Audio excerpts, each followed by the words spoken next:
श्री शिवाय नमस्तुभ्य मित्रों, जय महाकाल, हर हर महादेव।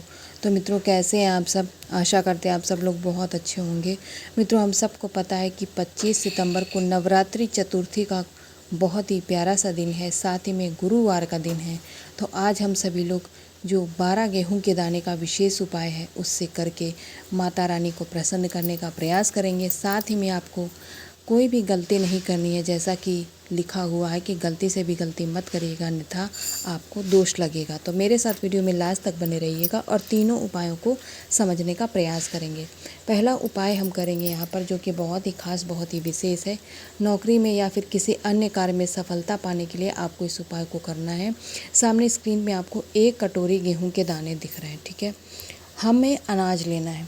अगर आपको गेहूँ मिलता है तो गेहूँ ले लीजिए, चावल मिलता है तो चावल ले लीजिए, अगर ये दोनों नहीं मिलते, जौ मिलता है तो जौ ले लीजिए। कुल मिलाकर हमें अनाज लेना है। आप तीनों में से कोई भी एक अनाज ले लीजिए, 1 मुट्ठी भर करके। साथ ही में हम सभी लोग आज लंबी बाती का एक दीपक तैयार करेंगे, जिसे आप लोग प्रज्वलित करेंगे घी से, ठीक है। तिल के तेल या फिर सरसों का तेल प्रयोग नहीं करेंगे मित्रों, घी से लगाएंगे। माता रानी को जब भी दीप लगाया जाता है, आप सभी लोग जानते हैं कि हमेशा लंबी बाती का प्रयोग किया जाता है। तो आप सभी लोग लंबी बाती का प्रयोग करिएगा इस दीपक को प्रज्वलित करने के लिए। दीपक तैयार हो गया। इसके बाद में जो आपने गेहूं के दाने लिए थे उसे एक कटोरी में अलग निकाल लीजिएगा। उस कटोरी को आपको लेना है सबसे पहले अपने हाथ में, सीधे यानी दाहिने हाथ में पकड़ करके उस कटोरी को लेकर के आपको अपने पूरे घर में घूम जाना है, ठीक है। कोई भी कमरा मत छोड़िएगा, केवल वॉशरूम का कमरा छोड़ करके बाकी पूरे घर में आप इसे माता रानी का जाप करते हुए, माता रानी को ध्यान करते हुए आप अपने पूरे घर के कमरों में घूम जाइएगा। मित्रों, आपके घर में यदि कोई नकारात्मक ऊर्जा वास कर रही होगी या वास करने का प्रयास कर रही होगी तो आपके घर से बाहर निकल जाएगी। इसके बाद में आपको माता रानी, माँ शेरा वाली या फिर कोई और माता रानी की फ़ोटो, प्रतिमा, कैलेंडर आपके घर में ज़रूर होगा। मित्रों, आपको घर से बाहर जाने की आवश्यकता बिल्कुल भी नहीं है। यही इस उपाय का सबसे अच्छी बात है कि आपको घर के बाहर नहीं करना।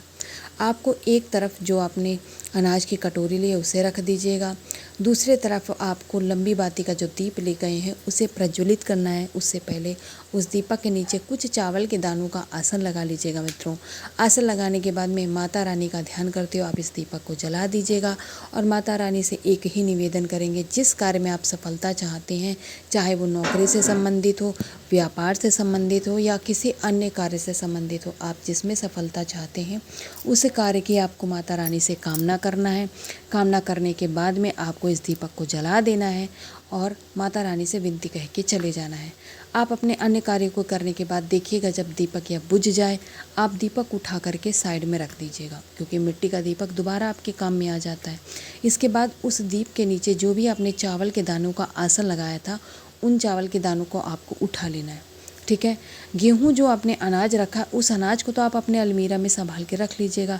जब भी कोई व्यक्ति घर से बाहर किसी सफलता के या किसी कार्य के लिए जाएगा, जैसे इंटरव्यू देने, आपको उसकी जेब में 1 से 2 दाने डाल देने हैं। लेकिन जिन चावल के दानों का आपने आसन लगाया था, उन दानों को आपको आपके घर के पास में जो नीम का पेड़ पड़ता है, ठीक है, वहाँ जाना है और इन दानों को चिड़ियों के लिए डालकर चले आना है।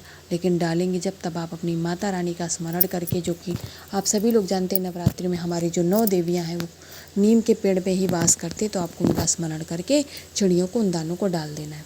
छोटा सा उपाय, इसके नियम बहुत खास है। आपको ध्यान से पूरे उपाय को समझ करके ही इसे करिएगा, तभी आपको लाभ मिलेगा। पहला उपाय समझ गए, चलिए अब हम लोग दूसरे उपाय की बात करते हैं। जो दूसरा उपाय हम सभी लोग करने वाले हैं वो हमारी इच्छा, हमारी मनोकामना को पूर्ण करने का उपाय है। सामने स्क्रीन पे आपको जो पुष्प दिख रहा है वो कनेर का है। इस मौसम में बहुत आसानी से आपको कनेर के पुष्प मिल जाते हैं।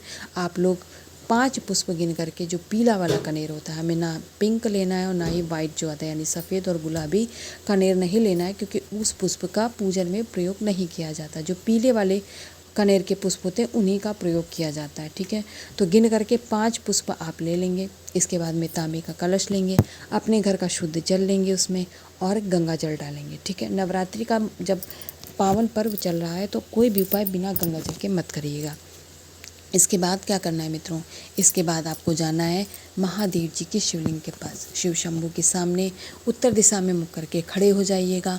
आप सभी लोग जानते हैं कि महादेव जी के शिवलिंग पे 5 प्रमुख स्थान होते हैं पूजनीय, जो कि उनका पूरा परिवार वहाँ पे निवास करता है। आपको एक एक पुष्प सभी को अर्पित कर देना है, जैसे कि भगवान गणेश, भगवान कार्तिकेय, माता अशोक सुंदरी, माता का हस्त कमल और स्वयं महादेव जी के पिंडे के ऊपर आपको एक एक पुष्प अपनी इच्छा, अपनी मनोकामना, जो भी आपके हृदय में इच्छा है उसे कहते हुए रख दीजिएगा। कहने के बाद में, रखने के बाद में जब आप अपनी इच्छा मनोकामना महादेव जी के सम्मुख प्रकट कर चुके होंगे, तब आपने जो एक लोटा जल लिया है उसे महादेव जी के पिंडे यानी उनकी शिवलिंग के ऊपर श्री शिवाय नमस्तुभ्यं मंत्र का जाप करते हुए मित्रों समर्पित कर दीजिएगा। महादेव जी की कृपा से आपका जो भी कार्य हो, जो भी इच्छा मनोकामना है वो पूर्ण होगी, और महादेव जी के आशीर्वाद से, ठीक है, महादेव जी व उनके पूरे परिवार के आशीर्वाद से मित्रों आपका वह कार्य भी बनेगा और आपकी इच्छा मनोकामना भी पूर्ण होगी। आप सभी लोग जानते हैं, जब हमारे मन की कोई इच्छा पूर्ण करानी होती है तो महादेव जी की सबसे प्रिय पुत्री माता अशोक सुंदरी, उन्हें यदि आपने प्रसन्न कर लिया तो आपकी मनोकामना पूर्ण होने से कोई नहीं रोक सकता। 2 उपायों की बात कर ली, अब हम लोग बात करेंगे तीसरे उपाय की। उससे पहले जो भी चैनल पे पहली बार आया है, मेरी आवाज़ पहली बार सुन रहा है, वो चैनल को सब्सक्राइब और वीडियो को लाइक करना मत भूलिएगा मित्रों, क्योंकि मैं आप लोगों के लिए महादेव जी के उपाय से संबंधित कंटेंट ही लाती हूँ, ठीक है। तीसरा जो हमारा आज का उपाय है, उसका फ़ायदा ये है मित्रों कि जब हमारा कोई काम नहीं बनता है, उसमें बहुत अड़चनें आती हैं, आप काम शुरू तो कर लेते हैं लेकिन वो अंत तक नहीं पहुंच पाता, बीच में ही कोई विघ्न आ जाता है, तो आज के दिन आपको लेना है, नवरात्रि चतुर्थी के दिन, थोड़ा सा गंगा जल। कितना? बहुत ज़्यादा नहीं, आधा ग्लास गंगा जल ले लीजिएगा। गंगा जल लेने के बाद में हमें मीठा जल महादेव जी को समर्पित करना है। तो मीठा कैसे करेंगे? गुड़, चीनी या फिर शहद से? तो सबसे अच्छा शहद है, आपको 1 चम्मच शहद ले लेना है। आप इसके बाद में क्या करेंगे? इसके बाद में सबसे पहले तो आपको तांबे का कलश लेना है, उसमें पहले आप अपने घर का जल डाल लीजिएगा। इसके बाद में जो आपने आधा ग्लास गंगा जल लिया है उसे डाल लीजिएगा। इसके बाद इसी कलश को आपको मीठा जल तैयार करना है, तो जो 1 चम्मच आपने शहद लिया है उसे इसी कलश के अंदर डालकर चम्मच से अच्छे से मिक्स कर लेंगे, जिससे आपका ये जो जल है मीठा बनकर तैयार हो जाएगा। अब इस कलश को उठाएंगे और कुछ भी नहीं लेना मित्रों, कुछ भी का मतलब कुछ भी नहीं लेना, मात्र यह एक कलश का जल ही आपके कार्यों में आ रहे विघ्नों को दूर करने के लिए पर्याप्त है। इसे लेकर के शिव शंभू के सम्मुख खड़े हो जाइए, अपनी हाजिरी लगाइए, उत्तर दिशा में मुख करके खड़े हो करके सबसे पहले कुंदकेश्वर महादेव जी का नाम लेके जिस कार्य में आपके विघ्न आ रहा है, चाहे वो नौकरी व्यापार का हो, कोई आप व्यापार शुरू करना चाह रहे हैं उसमें अगर अड़चन आ गई है, या कोई और अन्य कार्य है जिसमें आपके विघ्न आ रहा है, उसको आपको महादेव जी के सामने कहना है, उनसे निवेदन करना है कि उस कार्य में आ रही अड़चन को दूर करें, और महादेव जी आप हमें अपना आशीर्वाद प्रदान करें, जिससे हमारा वो कार्य बन जाए और आपके जीवन की परेशानियां समाप्त हो जाएं। ये बल्कि आपकी कोई और भी परेशानी जीवन में है जिससे आप परेशान हैं, उसे भी दूर करने का आप निवेदन करिएगा। ध्यान रखिएगा, कुंदकेश्वर महादेव जी के नाम से जब हम मीठे जल का पान महादेव जी को कराते हैं मित्रों, तो महादेव जी की कृपा से आपके उस कार्य का विघ्न दूर होता है और आपके जीवन की परेशानियां भी समाप्त होती हैं।